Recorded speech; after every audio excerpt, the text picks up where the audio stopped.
ça. Voilà. Elle me manque comme ça.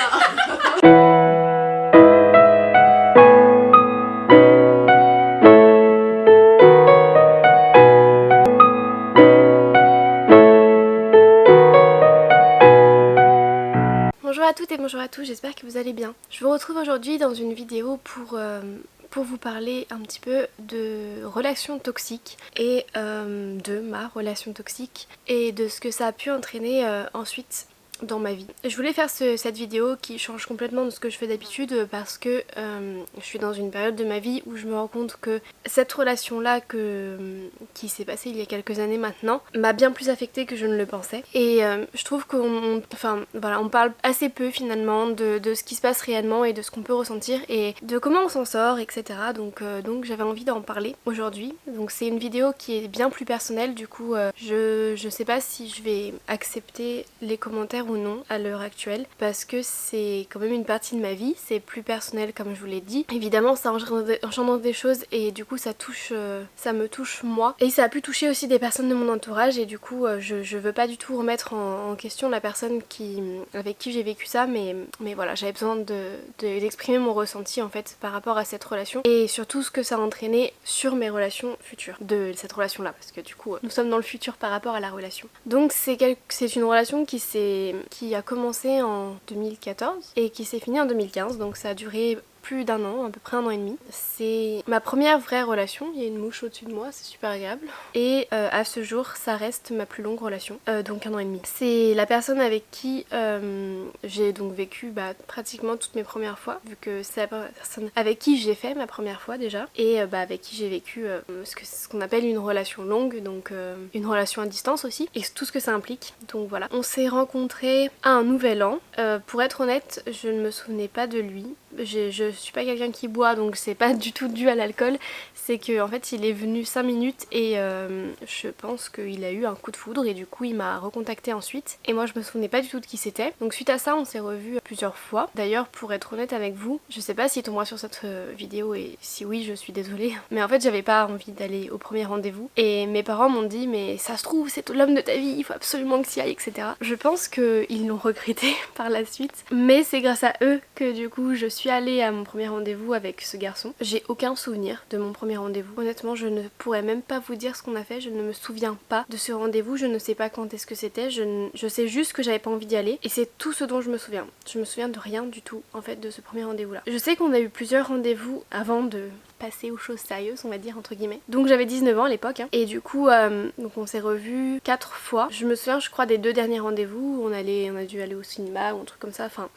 Je sais pas pourquoi mais c'est comme si mon esprit avait enfermé plein de souvenirs et je n'arrive pas. Il y a beaucoup de choses que je ne me souviens pas. Donc voilà, je comprends pas trop pourquoi mais je pense que c'est vraiment dû à mon traumatisme entre guillemets. Donc il ne s'est rien passé de violent ou quoi hein. Évidemment il n'a jamais été violent ni dans ses paroles ni dans ses actes, mais bon on peut quand même dire que c'est un traumatisme parce que ça se répercute encore aujourd'hui. Donc on s'est vu 3 ou 4 fois, la 4e fois en gros voilà on s'est embrassés et du coup on est sortis ensemble à ce moment-là. Il me semble que je lui avais expliqué que j'avais jamais fait l'amour, que j'avais jamais rien fait avec un homme et que ça me faisait extrêmement peur à l'époque. Je me souviens que j'avais 2 de mes ex qui m'avaient fait un peu peur. J'ai pas eu beaucoup de chance à ce niveau-là d'ailleurs. Mon premier ex m'avait dit, voulait me toucher moi.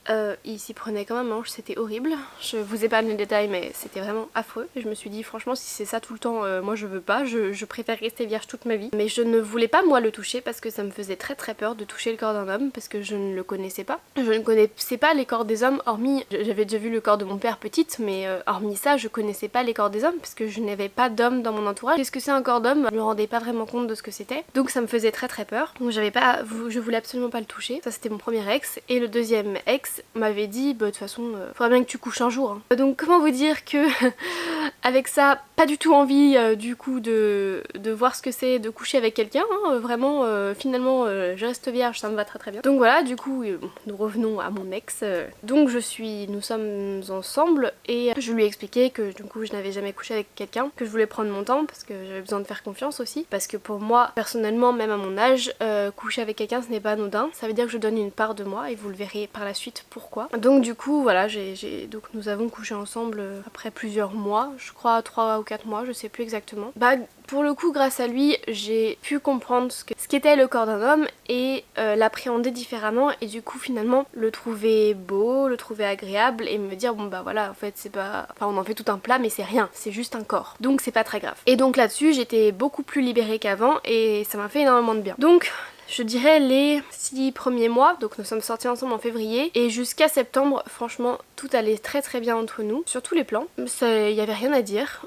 C'est à partir de septembre où du coup, parce que donc en février j'étais retournée vivre chez mes parents donc à Lyon. Lui à l'époque vivait, non il vivait plus à Lyon mais bon on se voyait quand même le week-end etc. Enfin bref tout se passait super bien et en septembre bah du coup j'ai dû retourner à Marseille pour faire mes études. À partir de septembre ça a été la débandade, c'est-à-dire que je pense que j'ai vu une autre facette de lui. Alors est-ce que c'était sa vraie facette ou non, je n'en saurais jamais rien. Tout ce que je peux dire c'est que il m'a montré une autre facette de lui que je ne connaissais pas d'avant et à partir de ce moment-là ça n'a plus été entre nous. Donc il était toxique mais pas forcément que pour moi. Je suis très très proche de ma famille, donc de mes parents et de ma petite sœur. On forme une famille très unie, tout le monde autour de nous dit que de toute façon c'est assez incroyable parce que même à nos âges, donc ma sœur a 23 ans, va avoir 24 ans et moi je vais avoir 26 ans, on est quand même très proche de nos parents, on part encore en vacances avec nos parents, enfin on se dit beaucoup de choses avec mes parents, on est tous les quatre très très unis et donc bon bah forcément je pense comme tout un chacun il faut pas trop toucher à ma famille parce que voilà il faut pas trop toucher aux gens que j'aime parce que je suis très gentille mais si tu touches aux gens que j'aime je peux devenir très méchante. Bref. Et donc à partir de septembre il a commencé à me dire des choses vraiment pas agréables sur ma famille, sur ma mère notamment et sur ma sœur parce que je pense qu'il sentait que en fait elle se disait il y a un problème, enfin il est pas bon pour elle et ma mère et ma soeur ont souvent raison par rapport à ça malheureusement, enfin malheureusement non heureusement mais je m'en suis pas rendu compte tout de suite. Elles ont commencé un peu à mettre des warnings en me disant fais attention, moi j'accepte pas qu'ils disent des choses comme ça, enfin voilà quoi. Moi j'acceptais pas qu'ils disent des choses comme ça sur ma mère, ni sur ma soeur d'ailleurs et c'était toujours les dénigrer elles, jamais moi mais c'était toujours les dénigrer elles, ouais c'était toujours ça en fait, voilà. Au début ça a été beaucoup sur elles, alors c'était vraiment des petites choses hein, c'était sur la bouffe ou sur le fait que je les voyais beaucoup, enfin voilà c'était pas non plus genre elle est moche ou je sais pas quoi, hein, non pas du tout, mais c'était des petites choses mais je me disais quand même enfin c'est bon quoi, on a compris. Et j'aimais mon père, donc ça a été à partir de septembre et à partir du moment où du coup je suis retournée à Marseille. À partir de ce moment là j'étais moins présente physiquement étant donné que j'étais à Marseille et en fait donc je rentrais tous les week-ends et monsieur voulait m'avoir que pour lui, ce que j'entends parce que quand on est en relation c'est normal sauf qu'on habitait encore chez nos parents et je voyais mes parents aussi que le week-end donc il fallait bien que je compose les uns avec les autres et ça lui posait beaucoup de problèmes, il comprenait pas du tout pourquoi est-ce que je ne pouvais pas être entièrement en lui et moi ça me faisait énormément de mal parce que je savais pas comment faire en fait, comment être là pour ma famille et comment être là auprès de lui aussi en fait tout simplement. C'était très très compliqué par rapport à ça et à partir de ce moment là il y a eu un très très gros changement dans notre vie intime. J'ai commencé à souffrir énormément quand on couchait ensemble et j'ai commencé à avoir ce qu'on appelle du vaginisme. Donc ça fait maintenant, nous sommes en 2020 donc ça va faire 6 ans que j'ai cette maladie et ça s'est déclenché à cause de lui et à ce moment là parce qu'avant ça allait très très bien entre nous, je veux dire niveau sexuel hein, ça allait très très bien et à partir de ce moment là ça n'allait plus, c'est à dire que à chaque fois qu'on essayait de coucher ensemble je souffrais énormément. On a essayé enfin plusieurs fois évidemment hein. À la fin j'avais très très peur de coucher avec lui parce que je me disais de toute façon je vais avoir mal quoi. Et je l'ai compris que bien plus tard mais c'était un signal de mon corps. À partir d'octobre j'ai ressenti toujours ce mal quand je savais, quand je sentais qu'on allait passer à l'acte entre guillemets. Et en juin d'après, donc pratiquement un an après, je suis allée voir une sexologue. Je sais plus si je sais que je suis allée la voir 2 fois. Je sais plus si j'y suis allée avec lui ou pas. Je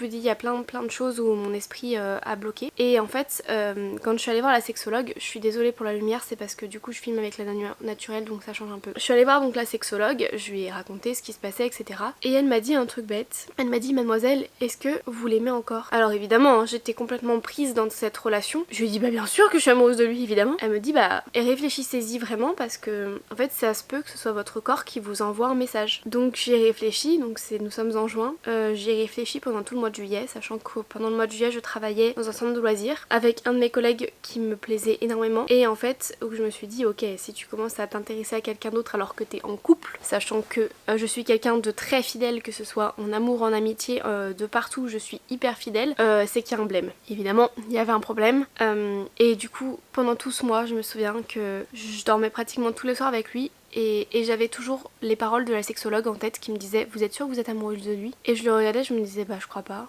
Je sais pas, je sais plus.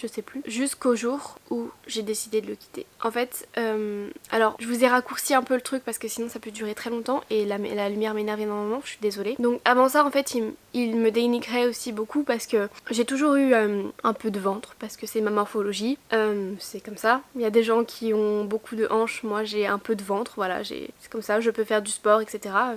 J'aurais toujours. Et il me dénigrait en me disant que j'étais comme un canard, c'était ma petite bouée. Sachant que mon ventre est un de mes plus gros complexes, c'était pas très sympa, évidemment, de toute façon. Et surtout quand c'est ton mec qui te le dit, que quand même t'es un peu, voilà, un peu, enfin, faudrait que tu fasses gaffe parce que là, c'est pas top quoi. Donc j'ai commencé à faire du sport pendant 3 mois, où en fait on s'est aperçu que bah, même si je faisais les abdos, etc., j'ai fait un truc intensif, hein, finalement le ventre je l'avais toujours, hein, que je fasse des abdos tous les jours ou pas, ça changeait rien. J'en avais peut-être un peu moins et encore. Mais il continuait toujours à me dire ouais mais alors comment elle va ta petite bouée, et à rigoler avec ça. Et du coup après que je suis allée voir cette sexologue, il continuait toujours à me dire ça et en fait je me rendais compte que finalement les gens avec qui j'étais autour, hein, mes collègues etc, ils me disaient rien, enfin au contraire ils étaient plutôt super positifs et du coup moi je me disais mais c'est pas possible, enfin pourquoi il dit ça. Et en fait je pense qu'il avait senti que je commençais à partir, mon ex hein, je veux dire, ou qu'il se passait un truc parce que il me faisait des réflexions assez régulières, donc je lui parlais souvent de mes collègues etc, et ben il y avait forcément le prénom de mon collègue que j'aime bien qui revenait tout le temps, enfin tout le temps autant que les autres, mais en tout cas il avait fait focaliser là-dessus. Enfin vous savez en centre de loisirs quoi, les enfants ils écrivent des choses sur les bras, dès qu'il y avait son prénom écrit, mon collègue il fallait absolument que j'enlève, sinon je me disais mon ex il va péter un câble, enfin c'était que des trucs comme ça où fallait que je fasse super attention à ce que je faisais, limite si je sortais en soirée pas lui dire qu'il y avait des mecs etc, sinon il pétait un câble. Pendant que je monte la vidéo je me rends compte que j'ai oublié de parler d'une chose. En fait mon ex était tellement jaloux et tellement quoi que ce soit que il est venu me chercher à cette époque là devant mon travail pour montrer un peu sa propriété etc. Il m'a fait beaucoup de choses comme ça et je me souviens que le dernier jour je devais aller manger avec mes collègues au McDo et en fait il m'a interdit d'aller manger au McDo, donc il m'a appelé en me disant que j'avais pas le droit de manger au McDo avec mes collègues et j'ai dû donc partir. Pareil je me souviens un jour ma soeur est venue passer un week-end à Marseille avec moi, déjà ça lui plaisait pas parce que bah du coup je pouvais pas le voir et que de toute façon je pense qu'il aimait pas ma soeur et c'était réciproque. Et on est allé au cinéma et forcément bah le téléphone ne passait plus au cinéma, donc j'ai pas pu lui parler pendant 1h30. 1h30 s'il vous plaît. Je suis sortie de la séance de cinéma, 5 appels manqués, 10 messages, ma soeur avait reçu 3 appels de lui en 1h30. Et quand je l'ai appelé, il m'a engueulé en me disant mais putain pourquoi tu répondais pas, t'étais où? Et je me suis mise à pleurer, je me souviens j'étais dans le métro, je pourrais même vous dire que j'étais à Castellane pour tout vous dire. Et je me suis mise à pleurer mais toutes les larmes de mon corps en lui disant je suis désolée. Alors que ma soeur me disait mais pourquoi tu dis t'es désolée en fait? Enfin t'as le droit d'aller au ciné, ton téléphone il passe plus, c'est tout, enfin c'est pas grave quoi. Tu réponds pas pendant 1h30, c'est 1h30. Et je pense que c'est à ce moment là aussi où j'ai compris beaucoup de choses. Et donc revenons-en à notre chose. Donc en juillet je travaillais donc voilà, et c'était son anniversaire en juillet. Et en fait j'avais prévu de lui faire un anniversaire surprise ou je ne sais plus quoi. Ouais je crois que c'est ça. Ou alors, enfin ou c'était peut-être l'année d'avant, je sais plus. Bref il y avait une histoire d'anniversaire où ma soeur ne devait pas être chez mes parents et mes parents n'étaient pas là. Et finalement ma soeur était là parce qu'elle était malade. Et il avait voulu la foutre dehors. Oui, il avait voulu foutre ma soeur dehors de chez elle. Hein. Et donc mes parents lui ont dit en fait tu vas te calmer, enfin c'est chez elle donc si toi t'es pas contente tu te barres et puis c'est tout. Et là je l'ai quitté vraiment genre 2 semaines après. Hein. Et vraiment je me souviens qu'à ce moment là je me suis dit non mais il y a un problème là, ça va pas. Et je suis partie en vacances avec mes parents en Bretagne, pire vacances de ma vie. Sur le chemin de l'aller je crois je lui ai écrit une lettre à mon ex, ou au retour je ne sais plus. Non au retour d'ailleurs. Je me souviens qu'on est parti 4 ou 5 jours, j'ai fait que de pleurer tous les jours. Je l'appelais en lui disant bah je vais peut-être aller chez mes grands-parents, je voudrais que tu viennes, en lui rappelant en fait non finalement je veux pas que tu viennes. J'étais sur un truc où je savais plus où j'en étais en fait. Et sur le chemin du retour du coup je lui ai écrit une lettre en lui disant que tout ce que je pensais, je sais plus ce que j'ai écrit dans ma lettre et je l'ai perdu cette lettre donc je pourrais pas vous dire ce qu'il y avait dedans. Tout ce que je sais c'est que je lui disais que ça me faisait du mal, que je l'aimais mais que ça me faisait du mal et du coup que je voulais le quitter et voilà. Et en fait on est partis en vacances ensemble après parce qu'on avait prévu de faire la descente de l'Ardèche ensemble. Ça a été horrible parce que pendant tout ce temps là je me disais de toute façon c'est la dernière fois que je passe du temps avec lui, après je vais le quitter c'est sûr. On savait même pas si on voulait pas l'annuler ce truc mais moi je m'étais dit non on va pas l'annuler, ça me fera voir si j'ai envie de rester avec lui ou pas. Et du coup je l'ai quitté juste après. Je lui ai lu ma lettre parce que je lui avais écrit une lettre pour avoir les mots que je voulais lui dire, mais je lui ai lu. Et en fait il a réécrit une lettre lui après, que j'ai encore chez mes parents, que j'ai pas ici, mais... Et quand je l'ai quitté, ça m'a fait beaucoup de mal parce que c'est pas facile de quitter quelqu'un. On a beau dire c'est plus simple de quitter quelqu'un que de se faire quitter, non c'est pas vrai parce que la décision est très difficile à prendre, surtout quand c'est quelqu'un de toxique comme ça. J'ai mis pratiquement un an à le quitter quand même parce que ça n'allait plus depuis septembre et nous sommes en août. Vous imaginez, pratiquement un an à prendre cette décision, à me rendre compte que mon corps veut m'envoyer un message parce que si je fais du vaginisme c'est parce que putain bordel de merde, comprends que c'est pas quelqu'un pour toi et que je me ferme. C'est ça que voulait me dire mon corps, c'est ça que veut dire le vaginisme. Le vaginisme il veut dire non, là tu dis non et tu te fermes complètement. Et je l'ai compris beaucoup plus tard ça. C'est ma conscience qui veut pas s'ouvrir et du coup se ferme complètement. Donc je l'ai quitté et j'ai jamais ressenti ce sentiment aussi fort de soulagement. Je sais que je l'ai aimé, je me suis sentie vraiment mieux après parce que je me suis dit ça y est c'est fini quoi. Ça y est je peux revivre. Et sur le coup ça m'a fait du bien. Je pensais pas que je pensais que ça allait aller mieux.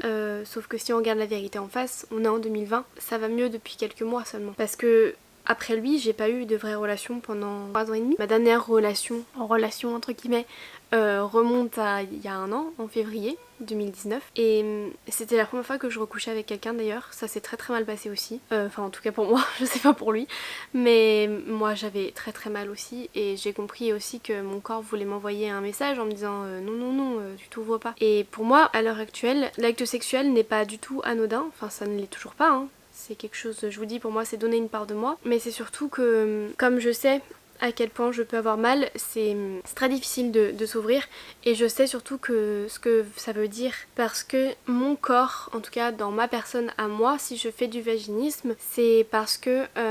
je suis tellement méfiante après ce qui m'est arrivé que du coup je ne veux pas m'ouvrir même physiquement à quelqu'un sans avoir un peu confiance en lui. Et je trouve que c'est vraiment une image où on se dit tu dis ça, mais je vous assure que vraiment c'est exactement ce que je ressens quand je suis face à un homme, où je me dis ça va être cool mais ça va faire mal. Et en fait si je vous en parle aujourd'hui c'est parce que je viens de ressentir l'inverse. Ça fait ultra bizarre parce que ça fait pratiquement 5 ans que je vis ça au quotidien et que du coup je le connais, tu vois, tellement l'habitude que ça soit compliqué en fait, mais c'est dingue à quel point le corps peut faire ressortir ce que l'esprit pense ou ce que l'instinct pense. Sincèrement en faisant du vaginisme on s'en rend compte vraiment énormément et j'ai pas beaucoup entendu de femmes parler de vaginisme etc.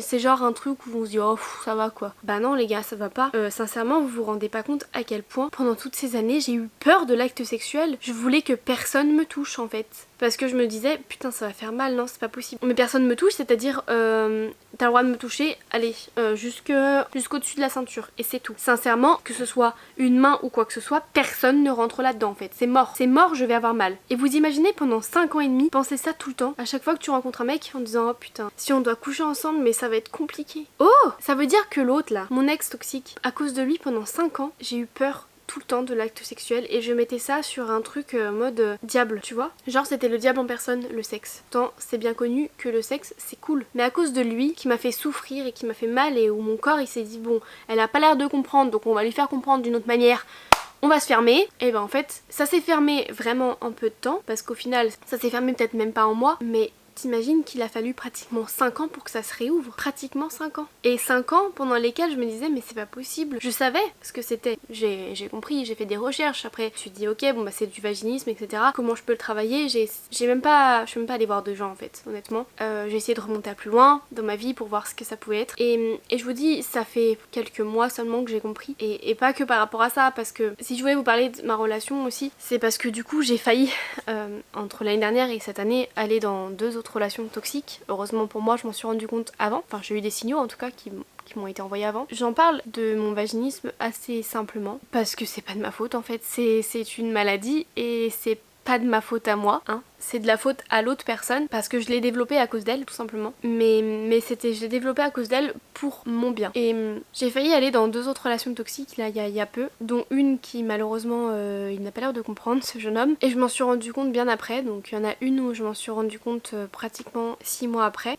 Heureusement pour moi je ne l'ai pas vu beaucoup de fois et heureusement pour moi c'est lui qui m'a dit je sais pas trop ce que je veux etc. parce que sinon j'y serais tombée dedans malheureusement. Il y en a une autre ça remonte à peu de temps parce parce que ça remonte à juin, donc il y a très peu de temps, où en fait il voulait avoir main mise sur moi et je m'en suis rendu compte très vite. Et du coup il m'a dit en gros que bon bah voilà c'était pas la peine. Et il a voulu revenir et je lui ai dit non. Mais quand je vois ça je me dis putain mais t'as failli retomber dedans, sérieusement. T'as failli retomber dedans. J'ai pas compris, mais j'ai l'impression que c'est comme si j'avais pas compris en fait moi-même de la leçon. J'ai compris la leçon, je sais à quel point ça m'a fait mal cette relation, à quel point je peux douter de moi, parce que c'est de moi que je doute, c'est pas des autres, parce qu'en plus mon ex toxique a réussi à la merveilleuse chose de me faire penser que c'était moi le problème et pas les autres. Et donc même aujourd'hui quand je suis avec quelqu'un, ou que ce soit avec quelqu'un amoureusement ou amicalement, hein, je me dis de toute façon il y a tellement mieux que moi, pourquoi est-ce qu'il veut s'intéresser à moi ou pourquoi rester avec moi? Enfin franchement, bon, je suis normale physiquement, je suis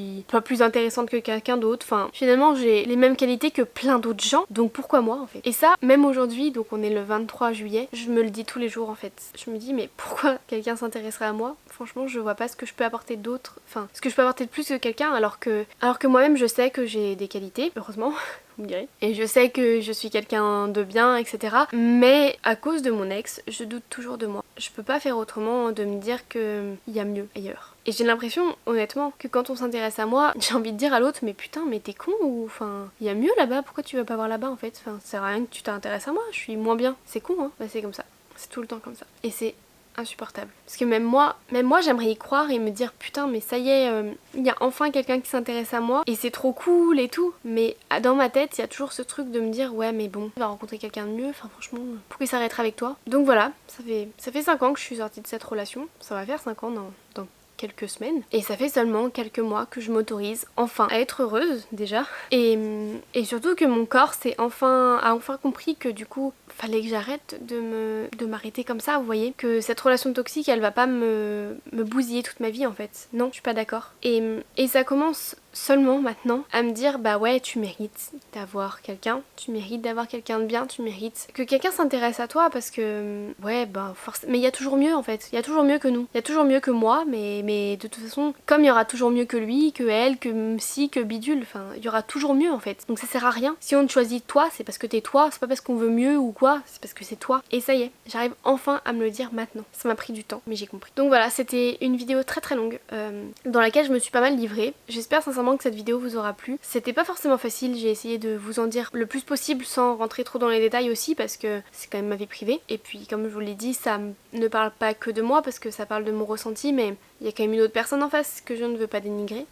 Voilà, j'espère que ça pourra vous aider. Si jamais vous avez des questions sur le vaginisme, etc., n'hésitez pas à me les poser parce que je pourrais peut-être vous aider et en tout cas vous parler de mon ressenti à moi. Je pourrais en faire une vidéo, c'est aussi un sujet qui est assez touchy et pas facile à exprimer parce que ça fait maintenant pratiquement 5 ans que je sais que je suis atteinte entre guillemets de ça, mais c'est pas pour autant que j'en ai parlé à beaucoup de gens. C'est comme si mon cerveau m'envoyait un truc en me disant ben t'as eu mal, ça veut dire que c'est pas bon, ou alors t'as pas eu mal, ça veut dire que c'est super bien. Bref, voilà. Je sais que cette vidéo est très longue, je sais que ça n'intéressera pas tout le monde, voilà, mais je voulais quand même me livrer un peu parce que je trouve que c'est important parce qu'on n'en parle pas beaucoup de ces choses là.